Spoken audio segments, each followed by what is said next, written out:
বলো না নবীজির গল্প বলো না ও দাদু গল্প বলো না নবীজির গল্প বলো না আমার নবী প্যারা নবী আমার নবী প্যারা নবী আমার নবী প্যারা নবী নেই তাহার তুলনা ও দাদু গল্প বলো না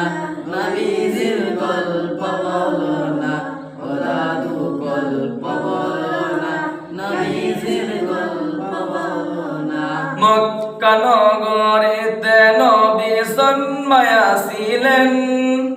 মা আমেনার কুঞ্জরিয়ে এইভাবে আসিলেন মক্কা নগর